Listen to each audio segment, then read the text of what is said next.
someone, especially if you're doing a series character, you have 8 books of everything he's done, and you're bound by everything you put into him so far.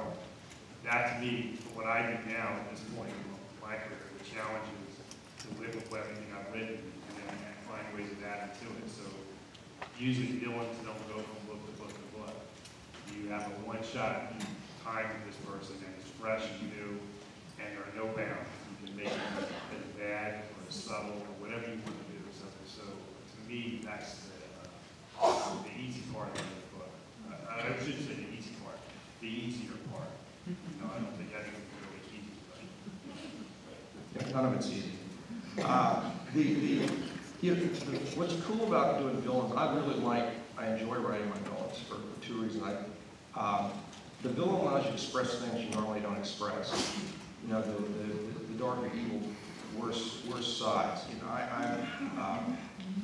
I'm a big believer in this. Writers are cannibalizing life, and if you hope to write characters who are accessible to readers, then every one of your characters is you, including the bad guys, the most heinous villains, psychopath maniacs.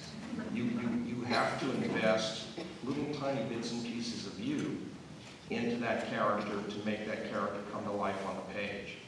Otherwise, it's simply just a still life. With villains, I basically think there are 2 types of villains. There's the bad guy who you can know in your life and have as a part of your life, but then they turn out to be evil and dangerous and threatening and frightening.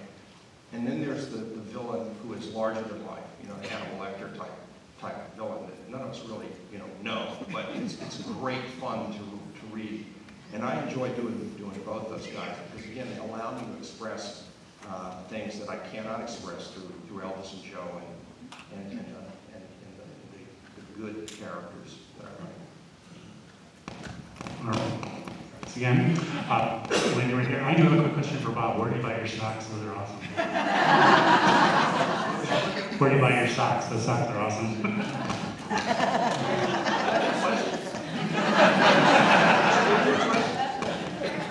I sell them out in the back of the trunk. I don't think I make my living writing books, do you?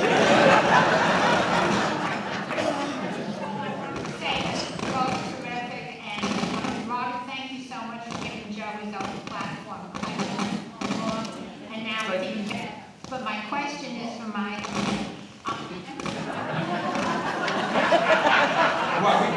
Robert. Every time I read your books, I have one of those oh my God moments. Oh my God, his mother's murder is completely different than the way he thought it would be for Harry. Then we find out, oh my God, he's got a daughter. And now more recently, oh my God, now he's got a half-brother.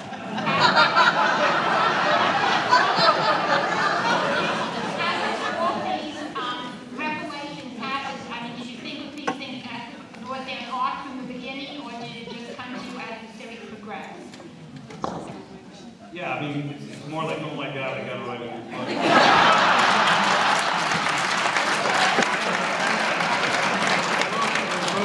We're really lucky that we get to do this and that an audience is there with our characters. And like before Raymond Chandler only wrote 7 or whatever it was books. And, I can still remember when, what did we decide, 7 books? 7 novels. 7 novels, that's Yeah. Yeah, I can remember when my 7th novel came out, and I said to my wife, I've written 7 novels, and I'm younger than Raymond Chandler was when he wrote his first novel. It really struck me that his work is, is going to last forever. So it's so important. And here I was younger than him, and I still had many books to write, or the opportunity to write many books. And so you kind of treasure this opportunity and this gift, and you do look at it as a mosaic and keep adding tiles.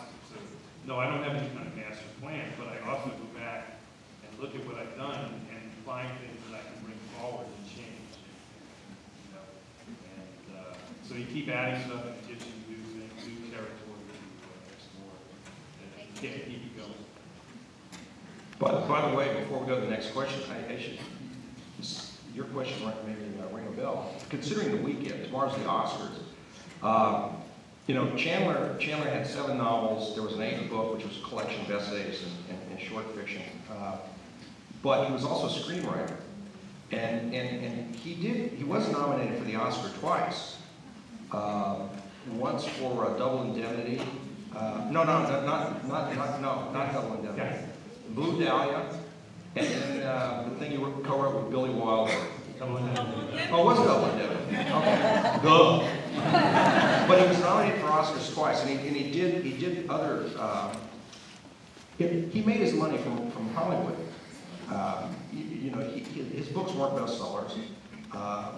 When he was writing the short fiction for Black Mass before he got his Hollywood career going, I mean, it's kind of weird. You know, he sold his first short story in 1933. It was 18,000 words. He got paid a penny a word, and he got $180. In 1933, you could buy an automobile for $180, but no one was getting rich, and he never sold all that many copies of his novels, books, during his lifetime. Dashiell Hammett, contrary, was a huge superstar, you know, major best-selling author, not Raymond Chandler. But he found steady employment in Hollywood, and there was he didn't I don't think like it much, though he has some funny quotes about it. But he was at war with everyone because he was a drunk. But he did pretty well in Hollywood, and again, even there the talent came through because he had the 2 Oscar nominations.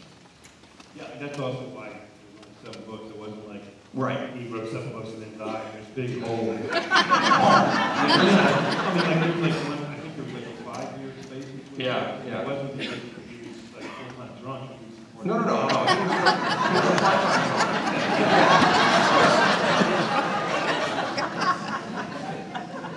All right, so we're over here. Bob is Joel, I'm a full-time drunk, but We saw you at the parking lot. you have Hammett and Chandler and Ross McDonald and Parker and you two in that pantheon and maybe James Cromley, but who now? Is it going to be somebody who's going to do this again like you two have, or is there someone around the stand now who is on that level? And do you think, if not, is there going to be someone in the future? Do you have, anything? But God, no, it stops with my one.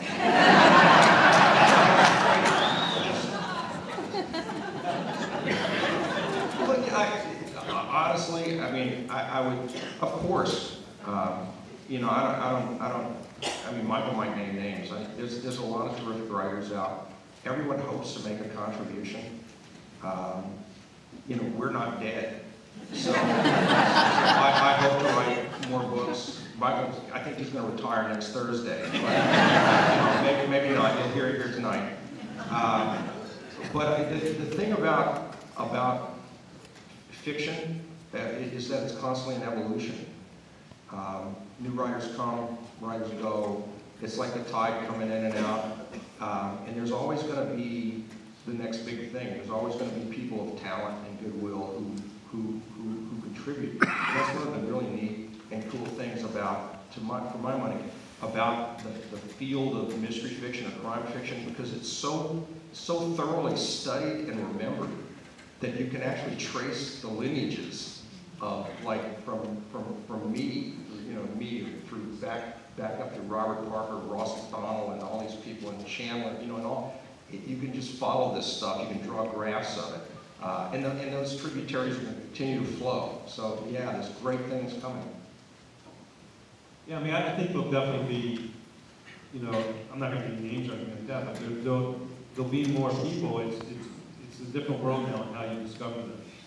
When Bob and I were first published, there was no internet, and you know, bookstores and libraries were places where people who were interested in finding who's carrying on the torch or whatever could easily find those people. You know, there's less bookstores, obviously, less libraries, and it's diverse. It's out there. It's on the internet and other places. And